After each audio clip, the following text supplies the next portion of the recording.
So in this video, I'm gonna show you how to choose the right color for your logo. So choosing the right color for a company logo is about as important as choosing the right font. So the color you use in your branding will evoke emotion and express your brand personality. And everyone has heard about color psychology, which basically tells us how colors can impact emotions and behaviors. So we see the color and a set of impressions can come to us subconsciously. For example, the yellow color is cheerful and optimistic, right? You know, the sign is bright and yellow. So Amazon has a yellow smile in their logo. And green is all about health and nature. You know, the grass is green and plants are green. So Whole Foods logo is green, for example. So using the color will stimulate brand association, but not only that, using the right color can also facilitate differentiation. For example, a lot of banks use blue in their logos as it evokes trust and stability. However, TD Bank went with green for differentiation, and green can also be linked to financial growth and prosperity, so that by using green and not blue, they don't blend in, but they can rather stand out among competitors. So as you can see, using color more deliberately can increase the effectiveness of your brand identity. Now, if you're new to this channel and you want actionable tips on branding, strategy, and design, well then smash that subscribe button and hit the notification bell as well. My name is Arek Dworniczak, and at eBay Design, my mission is to help people build and design iconic brands. Okay, so in this video, you will learn what to consider when choosing the right color for your logo. So we're gonna talk a bit about color psychology, and then I'll show you some examples of famous brands, and then I will explain what's the process of choosing not only the colors for your logo, but also how to come up with color palettes for your brand identity, so that you can master consistency and meaning over a broad range of applications. So first, let's talk a bit about how our brain reads color. So in the sequence of visual perception, the brain sees color after it registers a shape and before it reads the content. So remember when I said choosing the right color for a company logo is about as important as choosing the right font? Well, there is a science behind that, which is called the sequence of cognition. Just a fancy way of saying how our brain recognizes and interprets sensory stimuli. So when we look at logos, the brain acknowledges and remembers shapes first, and then the color comes second, and then lastly we decode words, as it takes a bit more time to process the language. So it simply means that if you see logos from far away and they are blurred, or you see them just for a millisecond, then you will recognize distinctive shape first, and then you will register the color, and lastly you will read the brand name. So therefore the logo color, besides its shape, can be used as a mnemonic device. It helps people remember and then identify brands, and even if we don't see the logo itself. For example, when you see a brown truck out of the corner of your eye, you know it's a UPS truck. Or when you see someone walking down the street with a little turquoise shopping bag, you know it's Tiffany. Or when you walk into a grocery store and you look at the fridge, you can spot Coca-Cola from far away. So as you can tell, we logo designers are in the business of managing that perception. So brand colors need to be chosen carefully, not only to build brand awareness, but also to express the meaning. So our response to a color is based on our life experiences and cultural associations. So color can trigger an emotion and evoke an association, but color meaning can change from culture to culture. However, there are certain rules that apply globally. So check out this image that illustrates the color psychology in general. So let's discuss each color shortly together with some common uses and some examples of famous brands. The meaning of colors. Yellow. So yellow is a cheerful and energetic color, and in generally evokes positive emotions like happiness and optimism, and that's why yellow color is commonly used in branding for kids. Think of McDonald's, for example, which is the fast food for kids, or Snapchat, which is the social media for kids. But yellow can also be associated with safety and caution. Think of construction signs and brands like Caterpillar and Stanley. Now, green is a very fresh and natural color, and it often communicates the ideas of growth, health, and all natural qualities. And the natural and organic aspect explains why green is so commonly used in the logos of brands like Starbucks or Whole Foods, for example. However, green can also stand for good luck and financial stability and wealth. For example, TD Bank or QuickBooks. Orange. Now, orange, as the name suggests, is the color of orange, the fruit. And that's why juice brands like Tropicana use it a lot in their packaging, although the logo is green and this is for contrast. And because the orange color is so bright, it makes it ideal for traffic barrels, reflective vests, and other safety equipment, and that's why the Home Depot's logo is orange. Now, blue is all about qualities like cleanliness and purity, and that's why we can see so much blue being used in the packaging of the majority of bottled water brands. So think of Fiji or Dasani, for example. But besides water, blue is also associated with sky and fresh air, so therefore it connects to the idea of cleanliness. So many brands use blue for a pure, almost medical feel. Think of Nivea or Oral-B, for example. And blue has also become a very safe, predictable, and somewhat conservative color choice for corporate brands because it communicates honesty and loyalty. Think of Chase Bank here or IBM. Now, purple is often associated with royalty, fantasy, and flowers, and that's why the purple color is used in the Hallmark logo, for example. Because of these associations, purple feels often feminine. Think of brands like Always, for example. Now, purple has also been adopted recently as a new trend among media and tech companies. Think of Twitch, for example. Now, red is often connected to human body. Think of heart, lips, tongue, and emotions like love and romance. So in branding, red is often used by healthcare-related companies. Think of CVS or Walgreens, and this is due to its connection to blood. But it is also used by food companies like Pizza Hut or KFC, for example, because red suggests heat or something being hot, but it also doubles as the reference to tomatoes and red sauce, for example. So as you can see, choosing the right color for your new identity requires some core understanding of color theory. Now, besides that, you need to also have a clear vision of how the brand can be differentiated from competitors. So you can use color to facilitate recognition and build that brand equity. Now, let's discuss each color again, but this time in the context of differentiation and with some examples, of course. So for example, the National Geographic's logo is yellow, but the brand has nothing to do with kids or happiness. I mean, yes, you can tie the exploration and traveling with happiness, but this is a bit of stretch. So in this case, yellow is used for differentiation rather than based on color psychology. And the yellow framed magazine is also so recognizable that the company now is able to use just a blank yellow box for their logo.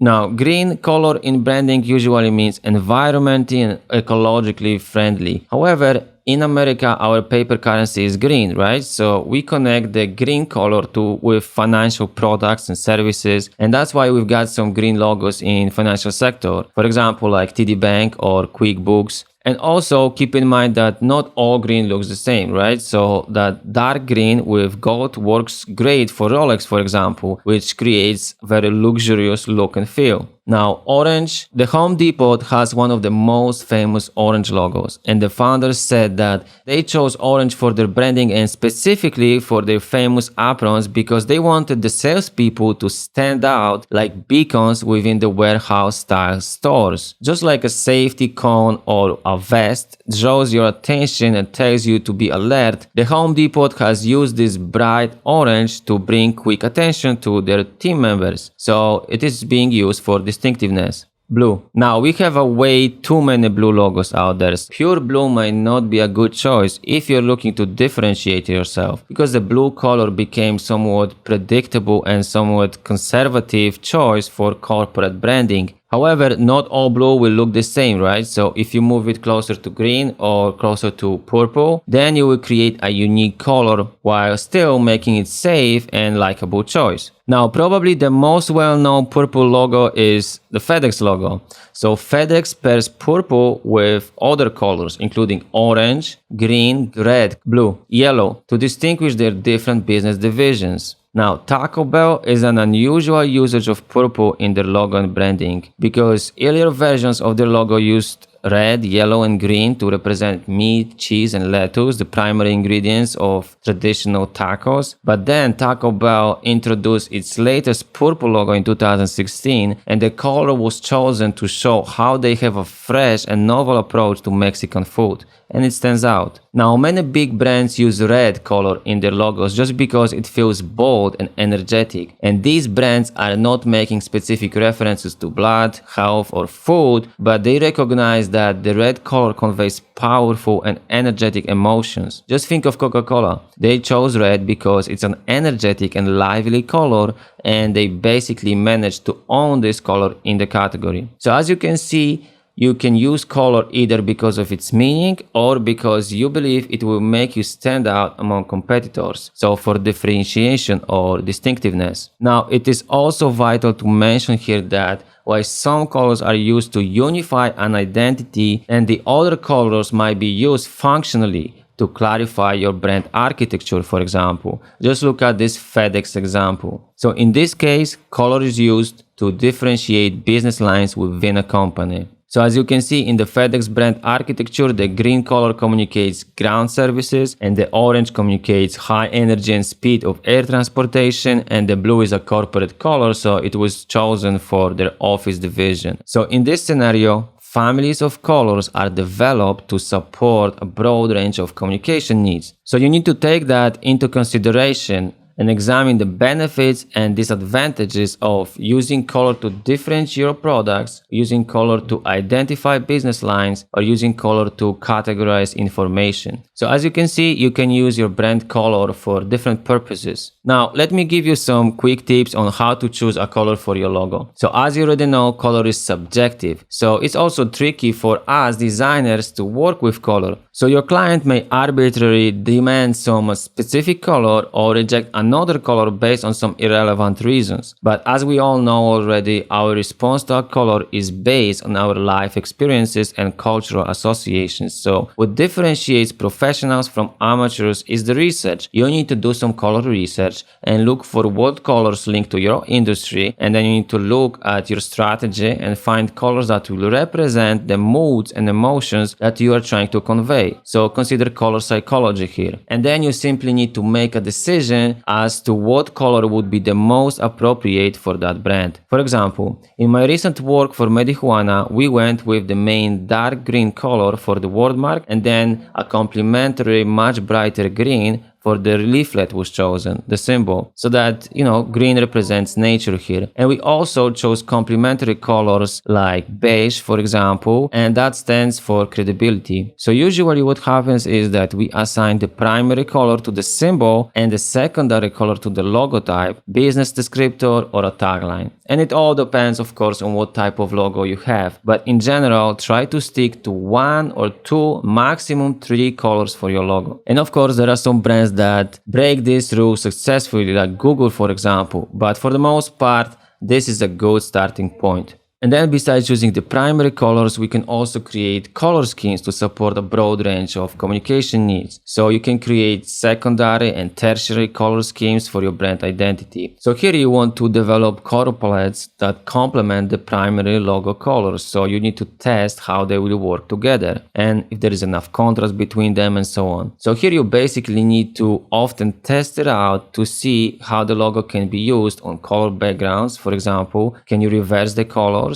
Or perhaps you should keep your logo in one color, for example, always solid white on color backgrounds. So you design and test and adjust colors to find the right combination that works for you. And you play with the different color values like the hue, the saturation, the shade, and so on, until you arrive on something that looks good. And yet another important consideration here is the reproduction of colors, meaning will the colors look good in digital as well as in print. For example, if your brand is primarily digital, like Twitch for example, you might want to go with a very bright distinct purple, which is a color from RGB space, but it probably won't look as good and as consistent in print as it is not available in CMYK color space. So as you can see, color is affected by various reproduction methods, so always test it out. Just remember, every logo designer's challenge is to unify colors across all media, packaging, printing, signage, and digital, and so on, so that the logo will always look good and always consistent no matter where it is being used. So just have a look at this MasterCard brand identity. The colors in digital as well as in print are very consistent. Conclusions. Now, color is an important consideration when it comes to designing logos, and every designer needs to make an informed decision and be able to explain the choices. Color is a very powerful tool, but choosing a color for your logo can be a bit difficult, and especially if you push your client to use a certain color simply because it just looks good, not because it is right for them and for their business. So if you describe the logic for using a certain color in your client's logo as nice, then it is probably the first step to rejection and disagreement. But if you explain that you chose this color because it communicates optimism and warmth, and this is based on associations from 10,000 years of human culture,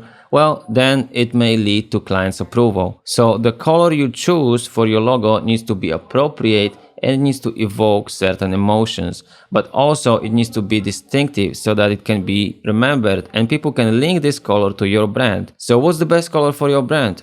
Perhaps the best possible scenario is to own a color in your category. However, it is increasingly difficult to truly own a color, just like Tiffany or UPS does, for example. This is because it usually requires an enormous amount of money spent on marketing so that people can start recognizing you for just the color alone. So ultimately, finding the right color for your logo depends on what associations you want to create and how can you differentiate your brand. And the logo designer is the ultimate arbiter for setting the right color and creating additional color palettes to project a strong brand image. And there's so much more that can be said about color, so if you want to learn more, then check out this book, The Designer's Dictionary of Color by Sean Adams. And by the way, Sean was also on my podcast, so you may want to check this out. So I hope this video brought you some light to the subject of color and its importance when it comes to logo and identity design. Let me know how you use color in branding. Just leave a comment below. And if you're looking for a custom logo for your business, just send me an email. Also, check out my other tutorials on how to design a logo in general and how to present logo concepts to your clients, and finally how to deliver a logo package and so on. So recently I've been more active sharing with you my tips on branding, strategy and design. So if you like this video, please give it a thumbs up and smash that subscribe button and hit the notification bell as well to let you know when I've got new videos coming out.